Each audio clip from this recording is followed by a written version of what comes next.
Alhamdulillah, gue baru aja selesai ngajar senam dan kebetulan besok kan dupliknya Richard Eliezer ya. Jujur gue hari ini mestinya berangkat ke Jawa Tengah, tapi gue pending karena gue kayaknya lebih penting Richard ya. Padahal gue nggak kenal siapa Richard, tapi jujur gue sangat amat terpanggil dalam kasusnya Richard karena Richard itu karena anaknya baik ya, dan gue salut banget sama beliau. Dan gue merasa juga terpanggil untuk emak-emak dan bapak-bapak sedunia mewakili dari kalian semua. Insya Allah ya, besok gue akan hadir dan gue udah pending travel untuk nggak berangkat malam ini. Jadi besok gue pasti akan datang untuk mewakili kalian semua. Jujur kemarin itu waktu replik gue nggak sanggup untuk ngucap ya, karena nggak tahu kenapa setiap gue ngeliat Richard itu selalu gue nggak kuat gitu, nggak kuat aja pokoknya nggak kuat gitu dengan kejujuran dia itu, dan semuanya itu terbongkar ya. Sampai gue bilang, ya Allah, ini negara beradab atau negara biadab gitu kan. Tapi ya mudah-mudahan ya, dengan kasus per kasus udah sekian lama kita tunggu ada lagi kasus begini nggak akan selesai. Dan gue berharap mudah-mudahan Richard nanti pada saat diponisnya itu adalah ponis hukuman untuk Richard Eliezer bebas dari hukuman tanpa syarat. Itu yang gue berharap ya, pasti kalian semua juga berharap seperti itu. Tapi apabila memang ada hukuman, tentunya hukuman ringan lah ya, untuk supaya dia lebih baik lagi ke depannya dan tidak akan berbuat bodoh lagi sama atasannya. Dan gue yakin suatu saat dia menjadi atasannya ya. Dan gue berharap kita semuanya, terutama untuk mak-mak nih ya, mak-mak, gue juga mak-mak, gue Maratu, kalian juga Maratu. Dan untuk kaum Adam juga ya, untuk bapak-bapak juga sedunia.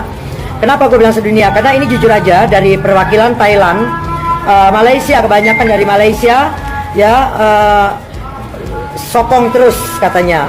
Dan Singapura, Hong Kong, banyak banget ya orang yang perwakilan dari luar negeri. Kenapa gue bilang sedunia? Ya itulah, karena memang gue diminta untuk mewakili terus ya. Mudah-mudahan memang sih di YouTube ada ya, tapi gue mungkin lebih afdol tuh lihat langsung ya. Doain aja mudah-mudahan besok dupliknya Richard ada pencerahan, dan di minggu yang akan datang yang kedua itu masih ada 2 kali lagi ya pertemuan. Itu mudah-mudahan diponis bebas tanpa syarat. Pokoknya doa yang terbaik buat Richard. Gue jangankan lihat orangnya, gue jemput namanya aja gue nggak sanggup gitu, nggak tahu kenapa. Kemarin aja waktu Richard lagi keluar, itu gue nangis. Kenapa gue nangis?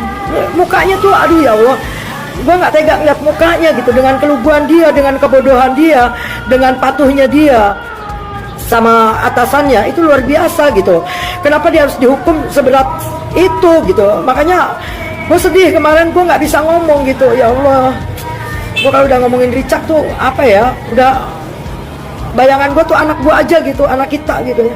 Ya udah gitu aja ya, gue cuma menginformasikan. Insya Allah mudah-mudahan besok nggak ada halangan. Kalaupun hujan gue akan tebas terus, karena kemarin juga jujur ya, gue berangkat itu hujan gede banget dari kemarin, dari malam sampai pagi sampai gue berangkat itu hujan terus. Gue tebas terus sampai alhamdulillah sampai ke tempat ya, di pengadilan negeri. Dan besok insya Allah gue akan hadir mewakili sekali lagi untuk para emak-emak sedunia dan para bapak-bapak sedunia, juga kaum Adam, artiannya bisa yang kecil, yang sedang, yang remaja, sampai kakek-kakek. Pokoknya dukung terus Richard Eliezer. Mudah-mudahan ada pencerahan dan ada mujizat dari Allah. Kita cuma bisa mendoakan, kita nggak bisa berbuat apa-apa, cuma mendoakan yang terbaik. Insya Allah dengan doa kita bisa menebas semua kebohongan, semua cuan gitu ya. Karena uang bisa kita cari, tapi doa dari hati yang paling dalam insya Allah akan kabulkan. Itu aja, gua Mak Ratu.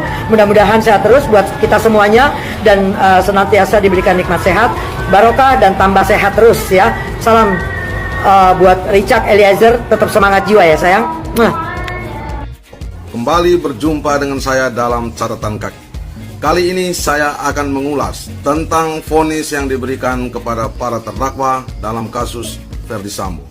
Antara lain kepada Ricky, Kuat, Richard Eliezer, Putri Chandrawati, dan Ferdy Sambo.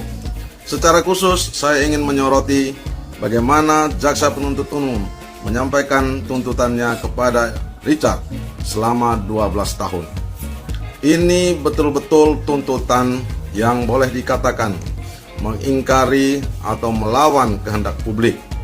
Meskipun kita tahu bahwa hukum itu tidak harus mengikuti kehendak publik. Hukum itu berdiri tegak di atas rasa emosional atau empati publik.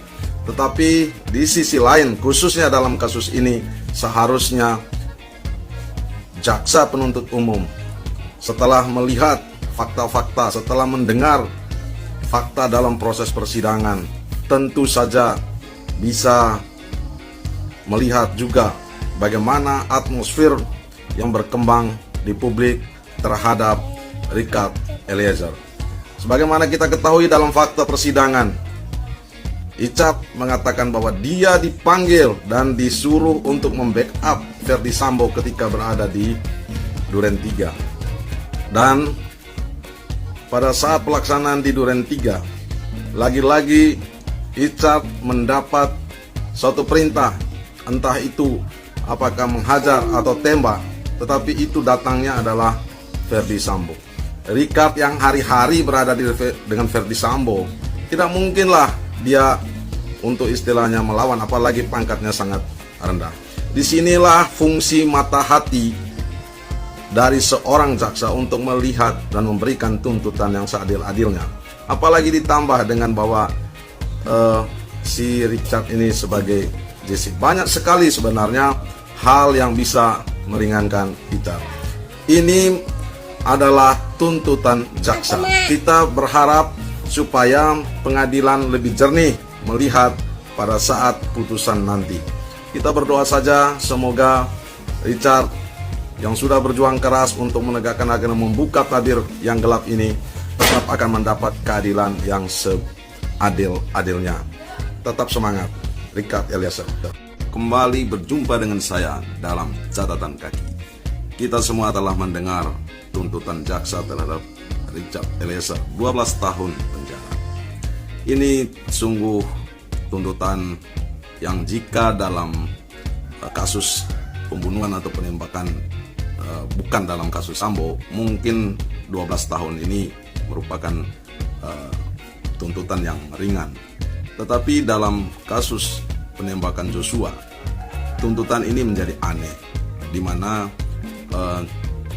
Eliezer dituntut selama 12 tahun. Sementara Eliezer sendiri sebenarnya bukan merupakan orang yang memiliki tujuan untuk membunuh Joshua. Dia menembak Joshua itu karena atas perintah. Dan kita tahu sebagaimana yang diungkapkan Eliezer dalam persidangan, fakta persidangan, bahwa pada waktu itu dia dikasih tahu, nanti Richard, skenarionya seperti ini. Nanti kalau kamu yang tembak, skenarionya seperti ini, nanti kamu ada yang lindungi.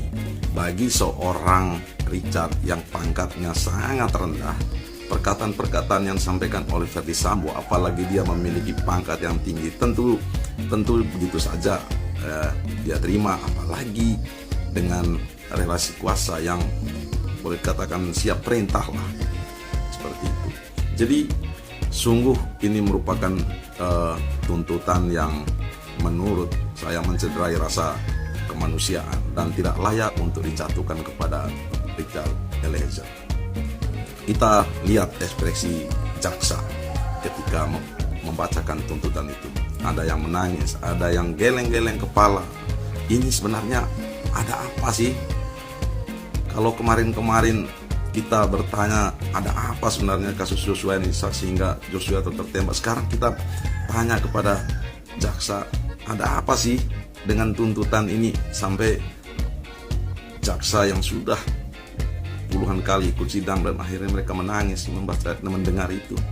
Ada yang geleng-geleng kepala. Sepertinya mereka tidak yakin dengan tuntutan itu. Ini suatu persidangan yang agak aneh menurut saya.